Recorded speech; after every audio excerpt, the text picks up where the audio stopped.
两个人未来半年感情发展趋势。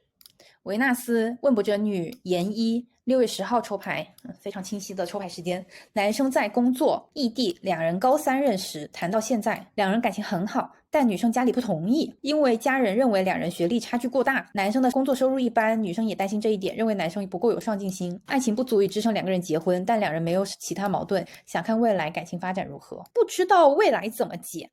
权杖国王的能量差异过大，感觉说什么都是主观臆断。阻碍的能量太好了，已经这么多人的情况下，阻碍还是一个人多的牌，就不见得是太好了。你们对好牌还是非常刻板印象啊，不知道解读是否正确。感觉这个现状进退两难，不知道该怎么给建议。来看一下这组牌，如你们所说的，就是宫廷人物非常多啊，不是宫廷人物的牌面里面呢，不是圣杯2就是圣杯3，这是我们目前为止见到的人从众最多的牌，看这个走向，但基本上都是正位，对吧？然后水元素非常重，哎，是不是把水元素家族都快聚齐了？3张水元素，你们会感受到什么东西？除了人多，人多说明什么？太多外界声音了。OK， 还有呢，这个案例很重要，对于大家去理解宫廷人物很重要。双方关系复杂，有其他人干扰，这个局唯独没有星币国王，哈哈哈。也聚齐了一堆国王，对吧？家人和朋友的介入，对，其实你们说的其他人干扰啊，家人朋友介入等等都对。但是如果你们按照这个思路解下去呢，就很容易变成其实背景都知道，解不出更多的东西，对不对？因为你们已知问卜者的家人拒绝、抗拒、不喜欢，有可能你们再往深讲，有可能对方的就是有些问卜者的爸爸不喜欢等等。然后在这里讲一个知识点，其实我们之前在宫廷人物的课上有讲，但是我估计讲的时候大家用不上，就是不懂。就在这之后还有更深的一个，那这个点呢是问卜者的对方的问题更明显。我们会发现对方的3张牌全是宫廷人物，对不对？你们还记得我们讲宫廷人物它对应的是什么吗？我们讲宫廷人物本身指代的就是人物面相，还记得吗？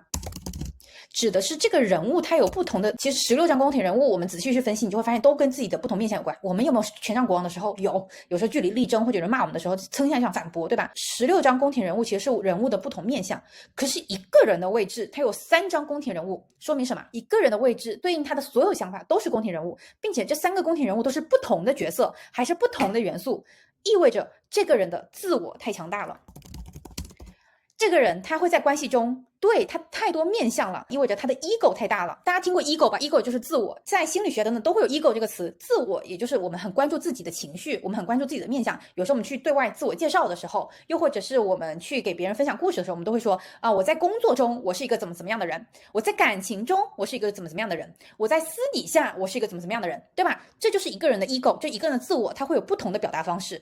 可是，在一段关系中，这个人他的3张牌都是不同的人物面相的时候，意味着他在这段关系中他有太多的自我了。他既有圣杯皇后这种非常情绪化的时候，他又有圣杯侍从这种很不成熟的时候，他又有权杖国王这种大男子主义或者他适当的强势的时候，一个人他在一段关系中有这么多不同的面相，意味着在这段关系中他太多的自我以及他不够成熟了。好，这个信息大家能理解到吗？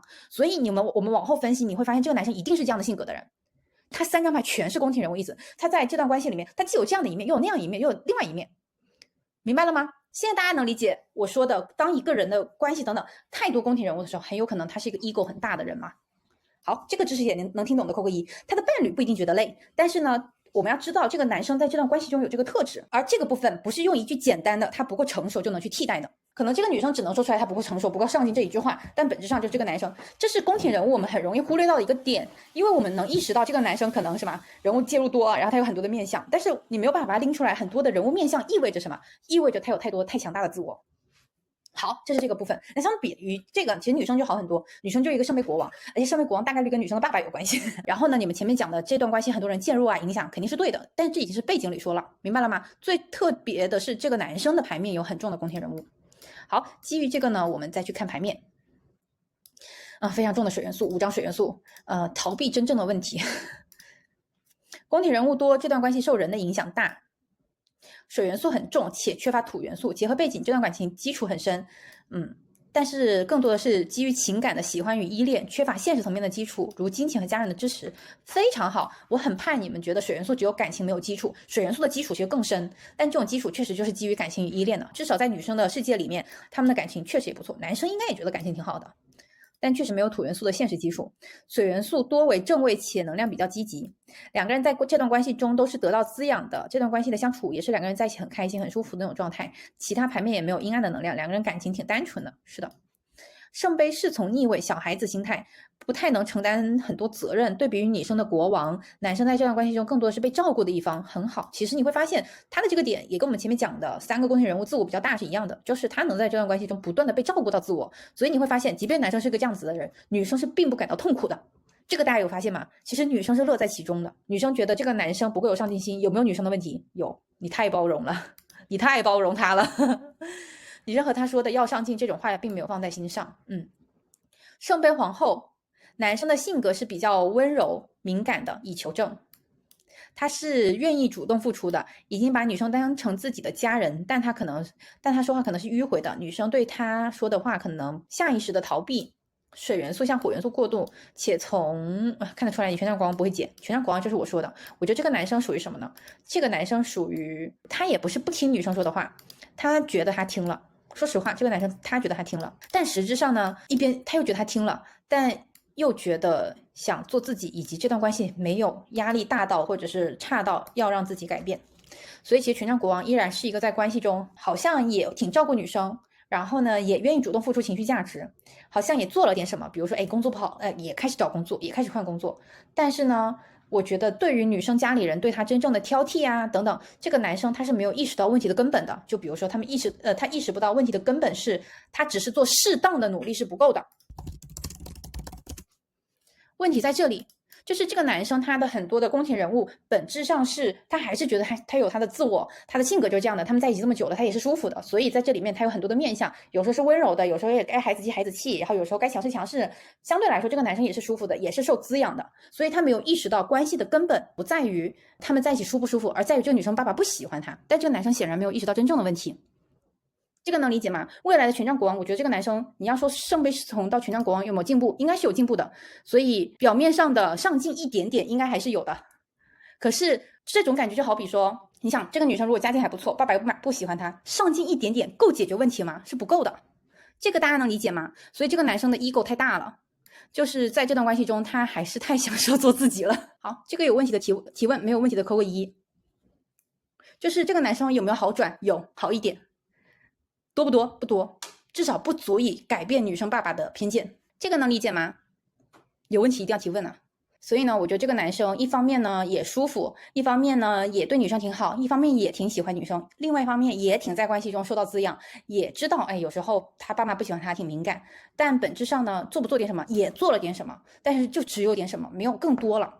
这种感觉呢就好比说像我们说小镇做题家，对，是肯定有的。小镇做题家，你想要在大城市立足，你只是正常的找一份工作上班，你肯定是不够的。你可能要找3份工，你可能要找3份工之后回来学塔罗做副业，你才可能在从你这样的情况出来之后，能在大城市立足。对，大概是这个意思。你需要做更多，你才有可能去改变这个现状，而不是你觉得你也找了一份工，每天的上班，偶尔加班，你就很努力了，它是有区别的。这是他们土壤不一样，明白了吧？不然你们没有土元素，没有现实基础，那再加上看起来背景学历还不太好。好，看一下女生的牌，风元素，理性感性拉扯，从客观上认为应该分开的，从主观上感受又舍不得。女生当前呈现出一种危机感，害怕这段关系不能长久走下去，但对这段关系是有深深的不舍的，并不希望分开。对，且她在感情中是相对强势的一方，结合背景，国王也代表了女生父亲的控制，女生的父亲反对2个人在一起，难怪。风元素的唯一大牌，女生现在正在权衡，暂时抽离出来，更多的从理性考虑这段关系应不应该继续。但我说句实话，我觉得你朋友是不会提分手的，我觉得他没有真的觉得要分手啊，可能爸爸说多了，偶尔有耳旁风，是会有的。但是呢，更像在维持关系平衡和体面。对，还有一个呢，是我觉得这个女生，你们觉得这个女生知不知道他们之间有差距？你们觉得她知不知道他们之间的关系有差距？知道。对，他肯定会知道，他也知道门儿清，但是你们觉得他的处理方式是怎么样？先享受着。还有呢，你们觉得他还有其他处理方式吗？继续谈着，维持粉饰太平，知道但是不在意，觉得自己可以支撑2个人的生活，迂回。我觉得正义更像是有一种，但我不知道这样说你们能不能理解。我觉得这女生会觉得自己能卷得动男生，也不是卷得动吧，带得动。正义牌更像是一种，因为我们说它是一张大牌，又是整个牌面唯一的大牌。然后呢，你想想，它是整个牌面最高的位置。我们从画面上来说的话，你们想是不是？这是唯一的大牌凌驾在这儿。所以呢，我觉得这个女生是自己会觉得说，我能够 push 到男生再好一点，然后呢，他现在延等等，就我觉得这个女生还是有自信，说这段关系还是能去稳定，或者能去更好的推动，或者是怎么样。以及我觉得她应该是有我不知道背景啊，但我觉得她应该是有尝试说服父亲的。又或者是尝试跟父亲说，给点时间呀，等等等等之类的吧。对，会有种俯视全局的感觉。所以我觉得这个女生她的底色还是，你说不安全感啊，父亲的耳旁风等等，这些肯定是有。但是呢，我觉得她的底色还是觉得这件事情是可逆转，又或者这件事情还有余地。所以呢，正义牌是一张大牌，掌控力很强的牌，这个能理解吗？你会发现这组牌里面，整个正义牌站在最高的位置，并且它不向左不向右，就是俯视全局，有感觉到吗？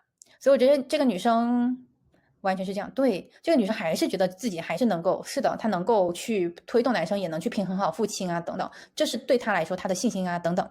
好，这个能理解的扣个1，有学到新思路吧？又能学到很多宫廷人物，又能学到一张俯视全局的正义牌怎么理解？好，那还有一个难点，其实就是关系的阻碍，对不对？圣杯2。首先，关系的阻碍，一段关系里面那么多人物的情况下，还出现阻碍里还出现多一个人，本质上就是关系的人物介入太多了，这是肯定的。所以呢，确实是阻碍里面有其他人的介入，比如像父亲啊这种角色肯定是有的，而且这组牌确实你谈不上出轨，所以跟这些没有关系，人物介入太多了。还有一个，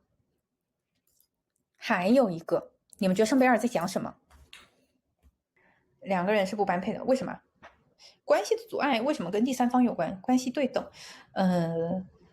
这是背景，但是关系阻碍就是关系他们本身的阻碍，我们只能从他们本身的角度去出发，因为别人的角度也是别人的主观，你没有办法在两个人的牌面里面看到外界怎么样，对吧？过去的感情也不是那么轻易不容易轻易放弃，无法深入你侬我侬的小世界里了，这是对的。两个人相处不平等，但圣杯2乍一看起来是平等的呀。我问大家，圣杯2的这张牌的关键主题是什么？除了沟通，圣杯2的关键主题是什么？平等、和谐、尊重，还有两个人他强调是什么？合作与交融，对吧？就是在这段关系中，我们应该是彼此合作，彼此交流且彼此交融的，对吧？然后我们每次也讲到阻碍，如果你们没有思路，我们不能单独就着阻碍讲阻碍。如果你没有思路，我们就要去看他们双方相处里面有什么问题，然后去赋能我们的阻碍解读。我们前面讲了，这个男生是很多的自我 ego， 以及他相对来说的不成熟，以及这个女生承担 too much 了。你又要承担你爸，你还要承担读研，你是学历更高，你还想改变男生，你还想俯视控制全局，承担太多了。相比之下，你的男朋友被你保护的太好了，明白了吗？所以本质上是他们彼此之间的合作有问题。这是他们之间的合作，是所谓的不平等。我刚刚已经看到有同学说出来不平等，但是你们没有说出来不平等的点在哪。就是圣杯2，你们有时候会很纠结于这个阻碍是代表说他们就是他们是出现这个问题，还是说他们要屏蔽这个问题。我每次说过，阻碍不会单独存在，你们要去结合牌面。有时候这张牌是高塔，它也是可能你不是高塔就两个人冲突，而是你要看在这组牌面里面他们的高塔什么。假如这张圣杯2变成的是高塔，你没有办法就着高塔讲高塔，你说你们之间最大阻碍就后面会吵架。如果你们这么去解读，你的解读是非常浅的。能理解吗？如果这张牌是高塔，你知道他们之间最大的阻碍是什么吗？是他们现状，他们这种用感情维持的现状一定会遭受外界的巨大打击，导致他们现在的乌托邦被炸了。所以就算这里换成一张高塔，你们会觉得更好懂，高塔就是一张问题的情况下，你们也要去结合他们其他的牌面在讲什么，在讲高塔的哪个部分，而不是就着高塔直接讲你们俩后面会吵架，吵架是你们最大阻碍。如果你们这么解读的话，你的牌面永远不深。为什么呢？因为你们没有综合解读。这个我有说清楚吗？所以这张牌无论是高塔所谓的不好，又或者是圣杯2这样看起来是和谐的牌，你们都是要结合其他牌面去看这张牌到底在表达什么主题，不因为它是好牌还是坏牌代表他们没有问题。这个能理解吗？对，而是你要去看他们在这段关系中，他们最大的阻碍是哪一个主题。像权杖4，我假如说这里是权杖4，那就很简单了，因为这个男生的性格，然后这个女生等等，权杖4在这里就是他们太关注这段关系的小我了。权杖4就是在没有土元素的情况下，简单、单纯、乐呵的快乐，但是经不起任何的冲击，因为权杖4真的就是一张火元素的四平八稳。可是父亲的阻碍等等，他们没有任何能力解决，这就是权杖4。明白吗？权杖4这张牌的主题关于什么？关于眼前的快乐。所以你们要去关注的是阻碍这张牌它在表达什么主题，明白吗？然后结合其他的牌面去做解读，单纯解读是很难懂的。好，这个部分听懂了，扣个1。然后最后一个结果呢，宝剑国王，一个是我觉得这个男生的这个女生的父亲很难改观，所以最后的结果还是会被评判的感觉，又是风元素很尖锐。但是呢，水瓶座宝剑国王，我觉得确实也不一定会那么快分手。可是我觉得宝剑国王确实很像是一个强迫分手或者是表达强烈不满的感觉，所以我觉得他们俩后面的感情应该是难的，但是应该不会分手，难且不会分手，这个能理解吗？为什么呢？宝剑国王还是个固定星座，水瓶座，再加上呢，女生未来的牌面又是一张看起来相对和谐和其乐融融的牌，所以呢，我觉得可能能短暂的安抚住父亲，又或者是毕竟上研一，可能没有那么快要到处理感情的问题。然后这个男生也会觉得说自己多做了一点，好像能对结果有一点点改变和改观，所以我觉得短期内不会分手。但是呢，从长久来看，除非这个男生发生了很大的改变，又或者解读完之后，这个女生很好的跟男朋友沟通，比如说沟通他们后面关系需要去彼此合作，平等的合作，女生负责什么部分，男生要去做更多的什么事情，达到一个平衡。否则的话，我觉得宝剑国王还是充满了批判性的，所以我觉得难，但是不会分手。好，这个部分大家看一下有什么问题？有问题的可以提问。但是宝剑国王有很多个结论给方式，这个宝剑国王的就是我觉得这个牌大差不差。对，就是这个结论也非常对，就是宝剑国王大家有不同的给结论的方式都没有问题，但是大方向就是这样。今天讲的好详细，因为今天的案例都是很好的案例，也不是很好了，就是很 interesting 的案例。男生有圣杯女皇后加多人理解成男生可能会有桃花，这是怎么排除啊？我刚刚其实有讲男生，我觉得他没有桃花，但是呢，怎么排除啊？你们觉得嘞？一个是我觉得没有很强大背景支撑，还有一个呢是结合未来是权杖国王嘛，我觉得男生未来没有走掉，对，没有走掉也没有干什么啊，就是我觉得圣杯皇后和圣杯侍从不能得出这个男生出轨的结论呢。但你要说桃花或者怎么样，这个我觉得牌面也不清晰，也不怎么样。就是我觉得这个男生没有干什么，一个男生没有干什么，但如果他就长成吴彦祖那样，他有桃花也是正常的。但你不能说吴彦祖花心，大概是这个意思。我就举个极端的例子，因为我觉得你要看的是这个男生有没有干什么，他没有干什么呀，明白吗？如果这个男生干了点什么，我们是能在牌面里面看到，比如说他跟别人聊得很欢，又或者是他完全不想解决问题，他就是很抗拒。他就是不想要面对女生等等，也都没有，也没有看到这个男生就等分手，也没有看到这个男生干什么，最主要是没能得出来这个男生干了什么吗？我觉得圣杯国王要的是我们，但是男生的圣杯侍从给不到，可以有不同的解读，大方向是我前面说的，但你的解读也没有错。好，没有问题的话我们就过了。